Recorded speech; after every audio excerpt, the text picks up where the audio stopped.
Dana White is now joining me live in Las Vegas. Yesterday, you announced that Conor McGregor would be taken out of UFC 200 in July, rematch with Nate Diaz, which was going to be a massive fight. Obviously, it was painful. What happened? So Conor basically had said that he didn't want to come to Las Vegas. And we had a tour plan. We were going to start in Vegas. We were going to then go to Stockton and then New York. And then he could go back to Iceland where he is right now. And he said, I don't want to do it. I'm not going to come. And I was basically saying, you have to come. In the history of us owning the UFC, there's been one time that a guy hasn't shown up for his press conference, and it was Nate Diaz versus GSP. And I pulled Nate Diaz from the fight. You can't not show up to promote your fight. You can't do it. And that's where we ended up. And I think the best way to put it for people to really understand, imagine, I think the guy's name is Terrence Howard. Wouldn't you say that Empire is probably the biggest show on Fox right now? Yes, absolutely. Imagine if the guy, Terrence Howard, who is the main character in it, basically said, yeah, I'm not going to show up and I'm not going to be in the commercial, I'm not going to show up to shoot it, and I'm not going to do any of the press to launch the show or anything like that. I mean, you can't do it. Dana, it's not how it works. Your job, Dana, is to create stars. Your sport is more popular with stars. Ronda Rousey, then Holly Holm, then Conor McGregor. Are you concerned that in that effort to create stars, you're creating divas? Well, what you have to understand is I deal with 600 alpha male and females every day, and they all have different personalities, and there's always different situations that need to be handled. But and we do the best we can. You can't make everybody happy, but the one thing nobody is exempt from is promoting their fights. You said it yesterday. We were talking. Muhammad Ali promoted his fights. Sugar Ray Leonard promoted his fights. You name the person. Mike Tyson, who at the time, if you think about Mike and how he was when he was the champ, if you go online, you'll see these things with Mike Tyson. Hey, he's basically in a room for an hour. Watch my fight tomorrow live on Comcast. Watch my fight tomorrow live on Cox Cable. And I mean, everybody promotes their fight. You have to do it.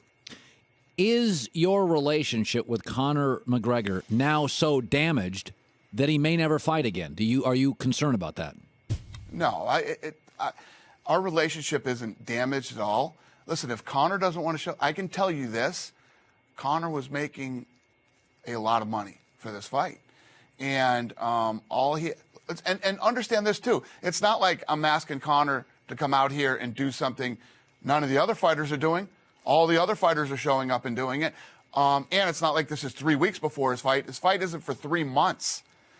So Conor, at the end of the day, for whatever reason, he freaked out about this. He's a very reasonable guy. He's a smart guy, and he likes money. So this is weird. There was a rumor, and I'll just throw it out there, that he was making let me just ask it this way. Was the money the primary issue? There was a $10 million figure out there. Regardless of that, it was a promotional issue. You're telling me it's not a money issue? Not a money issue. Okay. That's false. That's the problem with the internet. You have all these hacks out there that just make stuff up for clicks. Never, ever was this about money. It was never about money. Conor makes a lot of money, and Conor's very happy with the money he makes.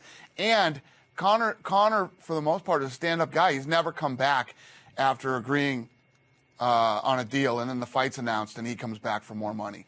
Conor's not that type of person. Do you think he's retiring, Dana? I do not. Do you believe he'll fight again for you in the next year? I do. Will he retain his belt or be stripped? Well, that's the thing. The thing is, Conor needs to clear up this whole retirement thing and clear it up fast, because if he's retired, then at UFC 200, Jose Aldo and Frankie Edgar are fighting for the vacant title then. When you look at this, UFC is a wildly, quickly growing business. And because of the disciplines, fighters get hurt. You can kick. This is very, very combative. Are you concerned for your business that before this fight that was going to sell a lot of pay-per-views, you had to pull out a start? Does it hurt your business? Are you mad personally and operationally? Swear to God, I'm not mad even a little bit. I mean, you were with me yesterday most of the day. Did I seem mad? Did I seem upset? No, I had a pretty smooth day yesterday. It's UFC 200. It's a massive fight. I have 600 people on the roster that all want to fight on this card. Believe me, when Conor went out, 10 other people called asking to go in. Plenty of people want to fight on this card. It's going to be a massive event. It's still a big fight. And, no, I'm not mad at all. When will you talk to Conor McGregor next?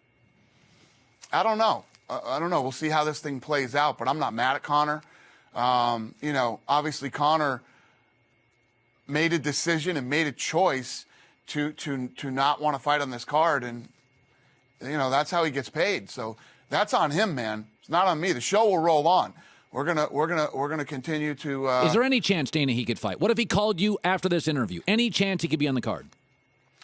Yeah, if he called me after this interview, we'd probably still do it.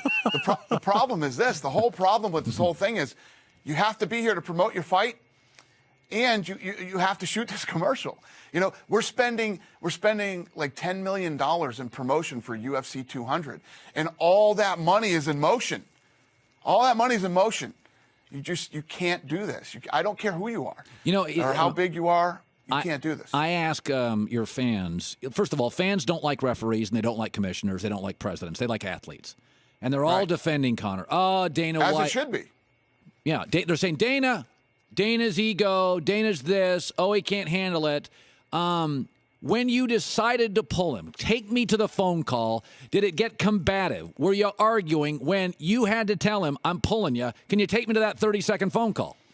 No, it never got combative, and I was talking to his manager, and what does manager say? They were asking, let's move all this stuff. Let's move it to May. You can't move it. This stuff is in motion, and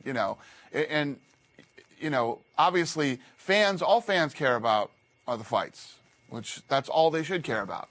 They don't have to care about me or how the business gets done or how whatever, but any fan of the UFC knows that it's only happened one time before, Nick Diaz, and I pulled Nick Diaz from that fight. Everybody likes to talk about how I coddle Conor and I baby Conor and Conor can do whatever he wants and all this stuff. No, you can't. Believe me, we do give Conor a lot of leeway because Conor delivers. Conor delivers. And, but he wasn't planning on delivering this weekend. And I had to pull him. It's what had to be done. President of the UFC, Dana White. Great having you on our show today, man. Good luck with this stuff. Thanks, buddy. Always a pleasure.